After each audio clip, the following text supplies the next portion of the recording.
let me look at this one. Let me look at this blade. Yeah, I got grunge. Okay, come here. See? I can't take you anywhere, but you're cutting on something.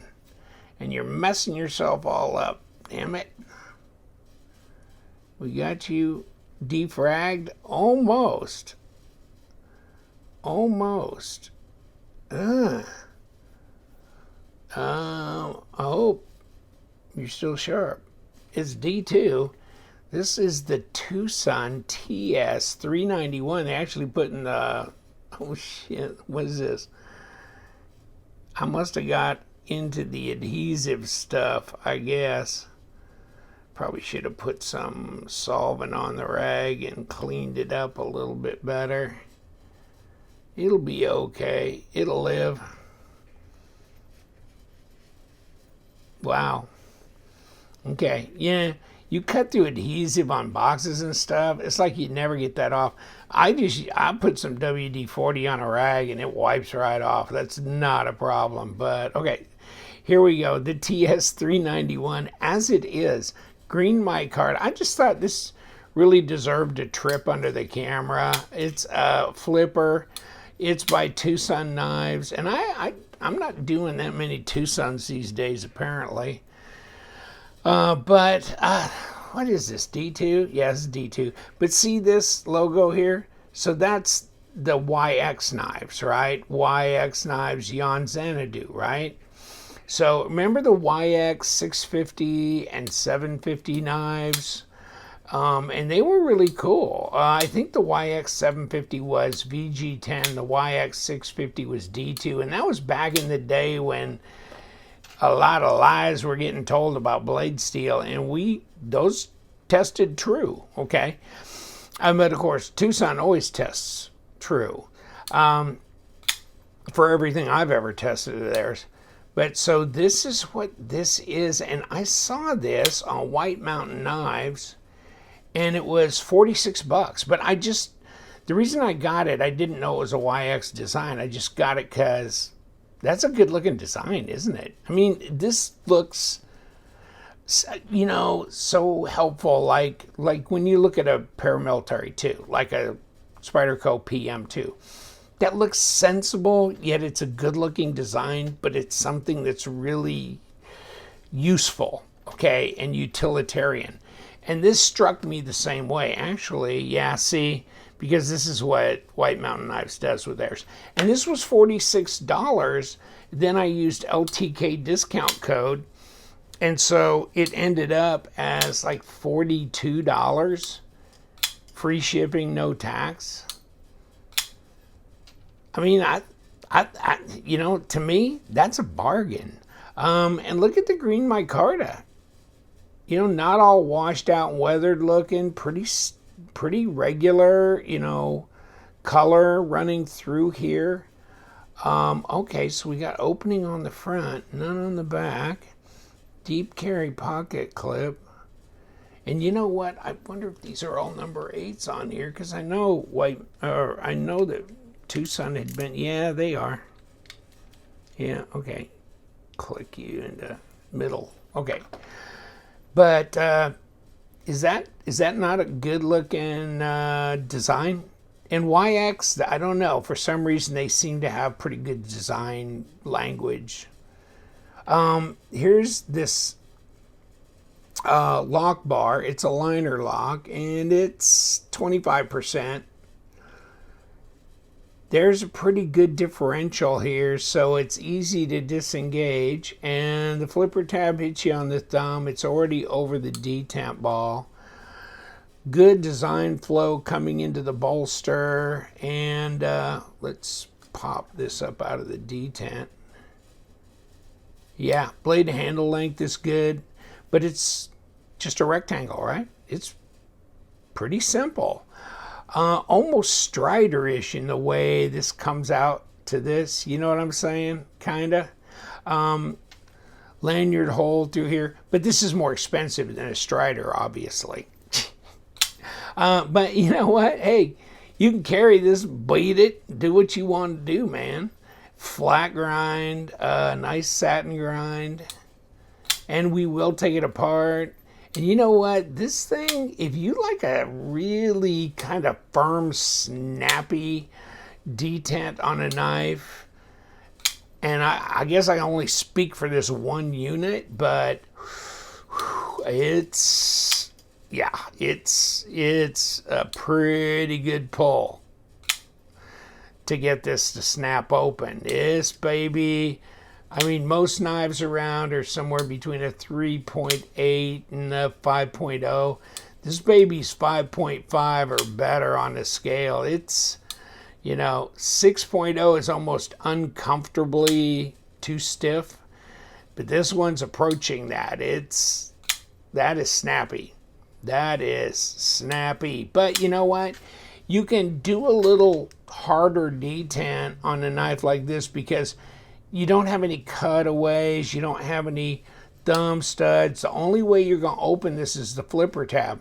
So you can do that. You can be that way. Whew. Let me grab a piece of paper if I got something. Oh, I got this one. Okay. Get over here. White Mountain knives and cut it up. Okay. But let me see. Okay. And the thing is, I mean, I was cleaning up the blade because I've been using it. Yeah, I mean, it's still pretty reasonable, regardless of how I have been kicking this poor thing around. Problem is, I always try and keep it away from the wife because she'll pick it up. She'll just brutalize these damn things and then leave them open because she forgets how to close them or something, and she just leaves them open on the table somewhere. It's like, yeah, you see my TwoSun knife? Which one? It might be the Weisenheimer response because I got a whole drawer of them, but... And if I said 391, she still wouldn't. I'll go the green one, But, yeah, I mean, this is... The ergos on this. Super easy. Move this up. Yikes. Okay, we can...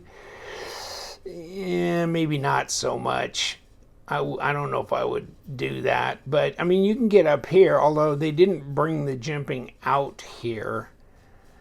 But, for piercing, slicing, and, of course, a lot of times the way I handle a knife, I can handle it like this, or I'll be like this, or I'll be doing all kinds of different movements to hold on to it. But reverse grip is comfortable, and it's a decent-sized knife. Yikes. I mean, TwoSun is like every other knife company. They've been putting out a bunch of midgets. Okay. So 3 3/4 inch blade, sure and honest as the day is long, 96 millimeter, and 8 1/4 at 21 centimeters. So really overall length, 8 1/4, not all that much. But they're putting some blade in there.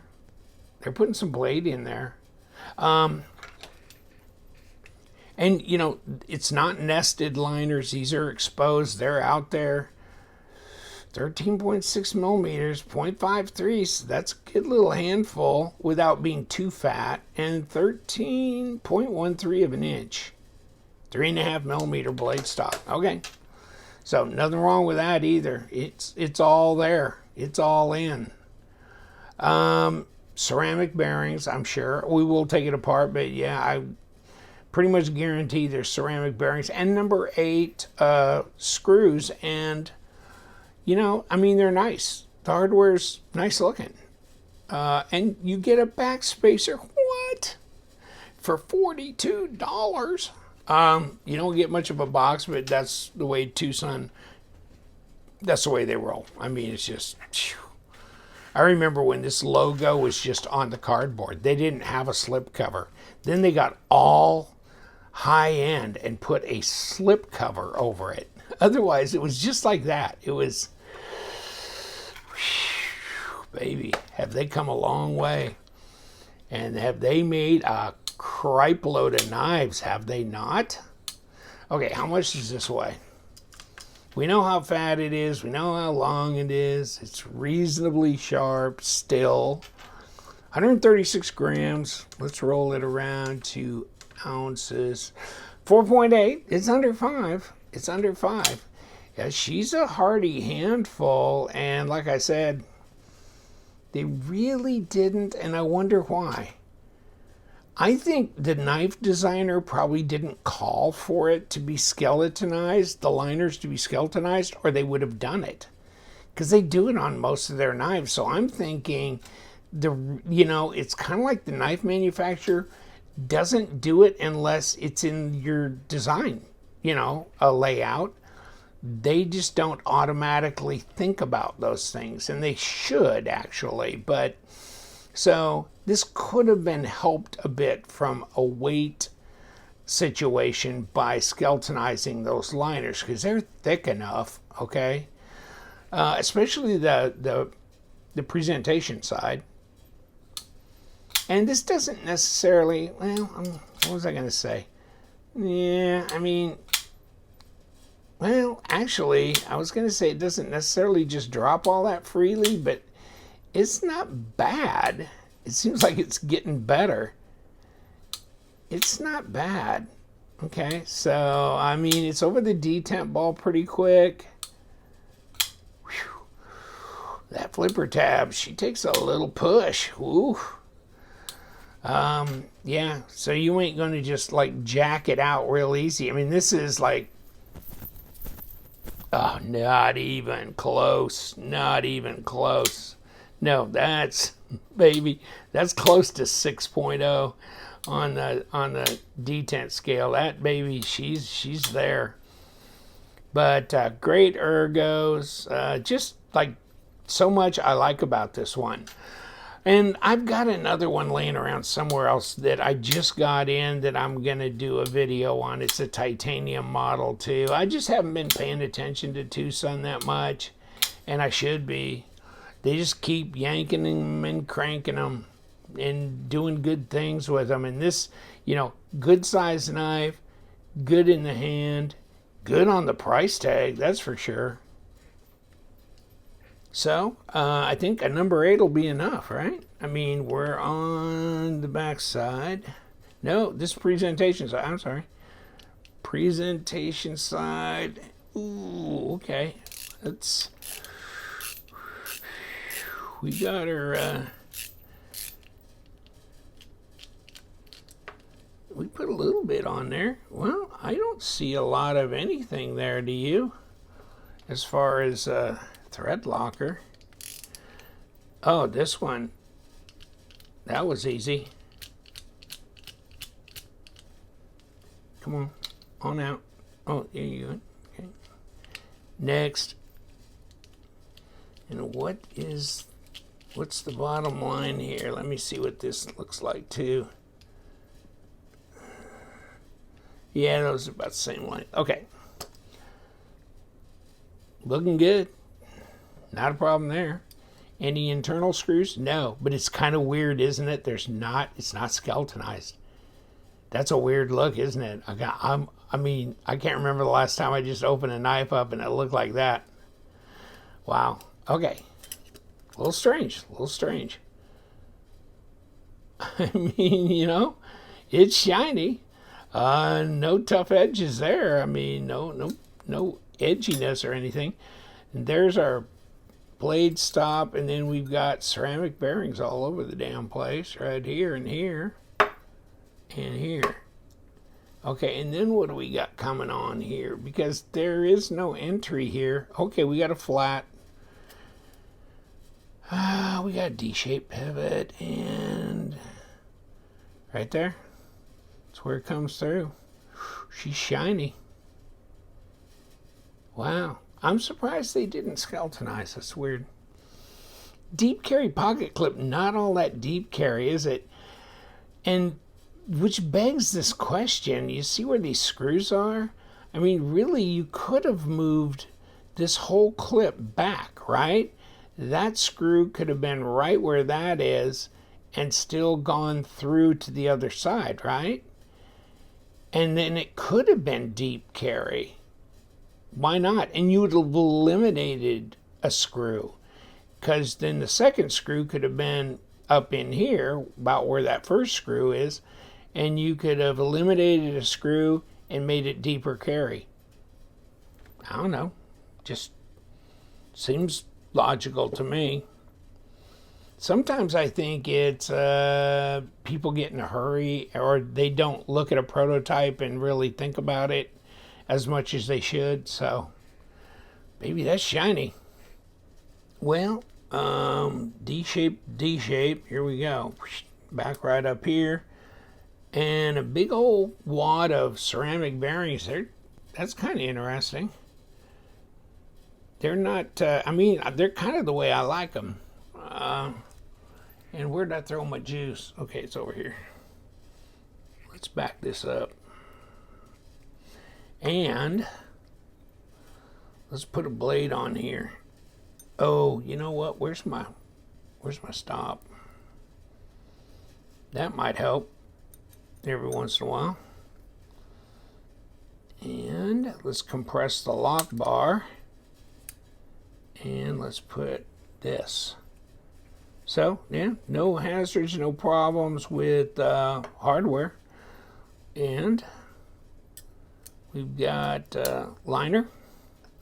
We've got outer. And we've got pivot screw. And let's make sure we're going in the straight way.